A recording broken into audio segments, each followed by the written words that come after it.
Mesdames et messieurs, bonsoir et bienvenue dans notre rendez-vous culture. Dans l'invité culture ce soir, nous nous intéressons au métier de libraire, métier qui exige une certaine polyvalence, jongle quotidiennement entre des impératifs économiques et une mission de service culturel, sans oublier le conseil littéraire.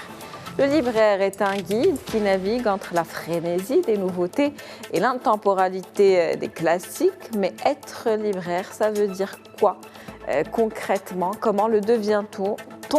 Comment gère-t-on ces stocks de livres? Quels titres et quels auteurs sont indispensables à avoir en rayon?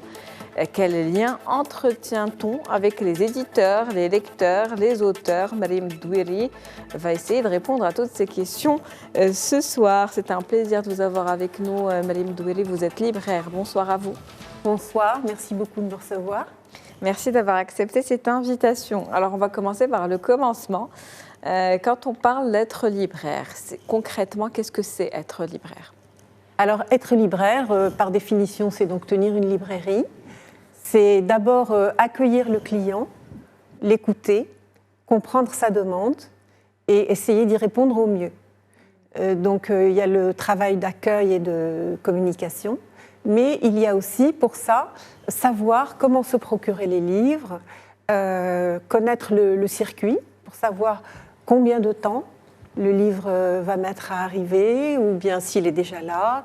Et pour ça, nous avons des outils de gestion et des bases de données. Actuellement, plutôt des bases de données étrangères, mais au Maroc est en train de se construire une base de données purement marocaine pour les livres arabes notamment et les livres français édités au Maroc. Très bien. Quels titres et quels auteurs sont des indispensables qu'il faut absolument avoir en rayon? Est-ce que ça existe déjà, certains titres ou certains auteurs qu'il faut absolument avoir? Alors là, vous me posez une question très très vaste et un peu piège, parce que si je ne cite pas certains auteurs, ce n'est pas, c'est pas ce que je voudrais. Mais après, la première chose, c'est quel type de livre avoir dans sa librairie, c'est-à-dire quel rayon, quel domaine. Et ça, c'est un petit peu en fonction de la clientèle qui vient chez nous et de nos goûts personnels, nos connaissances personnelles.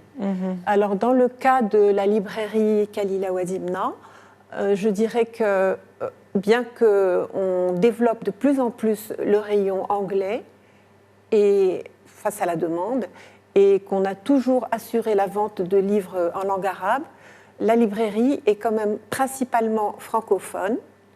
Et dans ce domaine-là, nous avons la littérature, les romans, les essais, histoire et société, et les livres classiques. D'un côté. De l'autre, il y a aussi un rayon pour les jeunes, pour les enfants, les jeunes, sans oublier les livres de révision et les livres scolaires. Donc après, je reviens à la littérature, puisque c'est un peu ce qui vous intéresse, je crois. Il faut avoir, à mon avis, les auteurs arabes et marocains d'expression française, qu'ils soient traduits ou francophones directement, et aussi des auteurs français célèbres qui sont très demandés. Donc vous l'avez dit, votre librairie plus ou moins un caractère francophone, mais avec un rayon anglais en développement. Justement. Et un rayon arabe qui est quand même là. Qui est quand même présent. Le rayon anglais, donc est-ce qu'on est face à une jeunesse aujourd'hui qui préfère ou qui lit de plus en plus en anglais? Effectivement, les demandes en anglais sont en augmentation. En général, ce qu'on nous demande en anglais, ce sont les livres de développement personnel, quelques romans classiques, mais pas beaucoup, et pas trop de livres pour enfants, bien que... La jeunesse, non? Adolescence? Non, c'est plutôt... Je dirais que nous, on a un public de jeunes adultes. D'accord. Pour ce qui est de l'anglais. Oui. Très bien. Ben, c'est bon à savoir. En tout cas, les besoins, effectivement, des lecteurs changent et leurs goûts et leurs préférences. Et vous vous adaptez en permanence, j'imagine. C'est exactement ça. Quel lien entretenez-vous justement avec les éditeurs, les lecteurs, les auteurs quand on parle de librairie? C'est vrai que finalement, vous êtes un petit peu au centre de tout. Vous êtes ceux qui distribuez les livres, vous avez ce contact direct avec la clientèle, vous avez cette relation avec les éditeurs également. Donc comment on fait pour gérer un petit peu tout ça? Alors, effectivement, le libraire est vraiment au cœur de la chaîne du livre. C'est-à-dire qu'il est le lien entre les éditeurs qui produisent, qui éditent les livres, et les clients, les lecteurs qui cherchent des livres.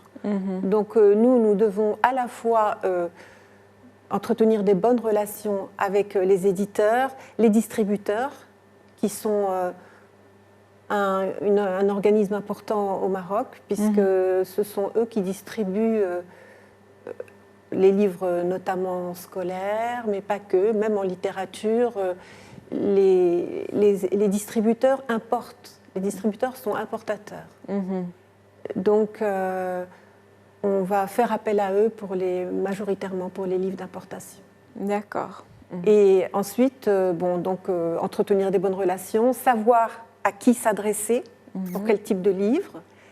Et comme ça, lorsque un client, un particulier vient, on sait comment se procurer. On peut rapidement répondre à sa demande et lui dire comment se procurer le livre. Est-ce que vous pouvez nous parler justement de cette relation de confiance qui s'installe entre le libraire et les lecteurs? Moi, je vais vous donner l'exemple de quelque chose. Imaginez qu'il n'y ait pas de librairie. Si jamais les lecteurs étaient simplement soumis à des communications très fortes par les médias, par les réseaux sociaux, de la communication qui viendrait directement des éditeurs et qu'ils commandaient uniquement en ligne les livres. En fait, ce serait très réducteur parce que les livres qui resteraient sur le marché, ce seraient les livres de ceux qui communiquent le mieux, qui ont le plus de moyens. Et au final, les lecteurs seraient un petit peu, je dirais, réduits et à acheter et leur opinion faite par des grands groupes qui soient capables de communiquer efficacement. Donc c'est important aujourd'hui d'avoir cet espace où on arrive et on découvre tout simplement avant d'effectuer un achat ou d'effectuer un choix, de pouvoir découvrir, comparer, demander conseil. C'est l'un de vos rôles aussi en tant que libraire, conseiller la clientèle. La librairie, c'est comme une place de marché. On essaye de poser et de proposer aux clients ce qui nous paraît être important, ce qui nous paraît être les parutions du moment, pour que tout soit sous leurs yeux. Et ensuite, oui, si un client entre en demandant quelque chose de précis, on essaye d'y répondre. Si un lecteur entre en cherchant quelque chose à lire, d'agréable ou de formateur ou de classique, parce qu'il y a des amateurs de classique, il faut qu'on puisse le conseiller aussi. Et à ce moment-là, vous faites confiance d'abord à votre jugement en tant que lecteur, parce que vous lisez un certain nombre de livres également, mais aussi quels sont les autres critères que vous prenez en considération quand vous conseillez? Est-ce que c'est des critiques que vous lisez sur les livres? Est-ce que c'est ce que les éditeurs vous font parvenir également? Comment ça se passe? Eh bien, il y a plusieurs paramètres qui entrent en ligne de compte. Effectivement, toutes les informations reçues par les éditeurs, mais également le client lui-même. C'est-à-dire que si un client cherche un auteur en particulier, on peut également lui proposer d'autres titres de cet auteur, des titres qu'il ne connaissait pas, ou bien des choses approchantes dans le même domaine. Par exemple, si quelqu'un qui cherche un livre sur l'histoire du Maroc, on a une panoplie à lui proposer. Pas seulement le titre et l'auteur qu'il vient chercher. Est-ce qu'on peut dire que les librairies sont le premier circuit de vente de livres au Maroc aujourd'hui, finalement? pour l'instant, pour le lecteur individuel, oui. La librairie est le premier circuit de vente. Contrairement à d'autres pays où les ventes en ligne se développent.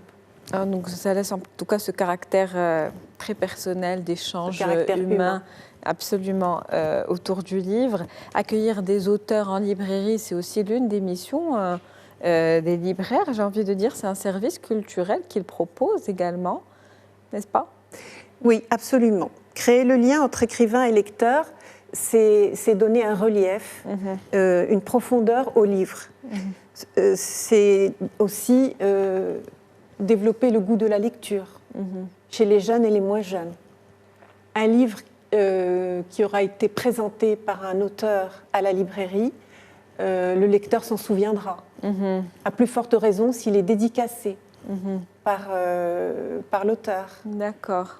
Et je dirais que nous, on voit passer les auteurs et il se crée un lien d'amitié ou au moins de considération avec ces auteurs qui viennent et qu'on voit revenir avec plaisir pour le livre suivant. Et je pense que les auteurs, de leur côté, sont contents de revenir à la librairie. J'imagine. En tout cas, il y a un point qu'on n'a pas encore abordé, il nous reste encore 2 minutes à peu près, c'est le prix des livres. Comment sont-ils déterminés? Est-ce que ce sont les éditeurs qui les déterminent? Oui, bien sûr, c'est l'éditeur qui fixe le prix du livre. Il le fixe en fonction du prix de revient et des frais qu'ils ont. Et le livre, d'abord, il y a le coût de fabrication. Ensuite, il y a les frais de l'éditeur, c'est-à-dire frais de communication, frais de fonctionnement. Il y a le droit d'auteur. Ensuite, il y a le circuit de distribution. Il y a le coût du distributeur, s'il y en a, ou si l'éditeur passe directement au libraire, il y a le coût du libraire. Et c'est tout ça qui forme le prix du livre. Est-ce qu'on peut dire aujourd'hui que le livre est accessible au Maroc? Alors, le livre scolaire marocain est accessible parce qu'il est subventionné par l'État. Le livre de littérature édité au Maroc reste accessible par une certaine frange de population, les cadres, les enseignants, etc. En gros, un livre scolaire marocain coûte entre 10 et 30 dirhams au primaire, ensuite au secondaire entre 30 et 80 dirhams. Là, je vous parle des livres scolaires au programme des écoles publiques marocaines. Ensuite, le livre, le roman édité ou l'essai édité au Maroc est autour de 100 dirhams. Ensuite, le livre étranger, le livre d'importation, le livre français d'importation, si c'est un livre de poche, son prix tourne autour de 100 dirhams. Si c'est un livre de littérature générale grand format, les nouveautés par exemple, c'est entre 250 et 300 dirhams. Donc ça nous donne déjà une petite idée des prix. Une idée des prix. Des prix qui sont pratiqués. Ce qui aiderait, c'est des subventions à la fabrication. Il y en a, mais si l'État aidait plus à subventionner la fabrication du livre, ça baisserait le prix. Un dernier mot pour conclure sur le quotidien du libraire qu'on ne connaît pas, ou plutôt l'idée qu'on ne se fait pas du libraire. J'imagine que la plupart des gens pensent que le libraire lit dans sa librairie, qu'il a des moments pour lire les livres, les découvrir. En fait, pas du tout. La journée du libraire est vraiment très remplie. Il y a tout ce qui est gestion des achats, gestion des fournisseurs, paiement des factures, réceptionner les livres, les ranger dans les bons rayons pour pas qu'ils ne se perdent, parce qu'un livre, si on ne le trouve pas, il est perdu. Ensuite, il y a tout ce qui est accueil du client, évidemment, accueil, communication avec le client. Il y a les organisations de signature avec les auteurs en amont, communiquer avec les auteurs, ensuite communiquer sur les réseaux sociaux pour la signature. Il y a tout ce qui est répondre à des devis collectifs, c'est-à-dire lorsqu'une école ou une bibliothèque nous demande des prix, il faut faire une liste de prix. Donc vous lisez le soir, comme tout le monde. Je lis le soir et la nuit. Merci à vous, Mrim Douéli. C'était un plaisir de vous avoir comme invité ce soir. Merci de nous avoir un petit peu éclairé sur ce métier. Oui, dites-moi. Je voudrais ajouter quelque chose d'important, et c'est bien que nous nous rencontrions dans ce cadre. Cette année, Rabat est capitale mondiale du livre en 2026 selon l'UNESCO. Et donc la ville de Rabat se prépare à plusieurs festivités que le ministère de la Culture va nous communiquer, la ville de Rabat. Et les librairies à tour de rôle accueilleront des événements. Alors on a hâte en tout cas d'assister à tous ces événements et de répondre présent à ces rendez-vous. Merci à vous. Merci à vous. C'est la fin de l'invité culture pour ce soir. Je vous souhaite une très bonne soirée.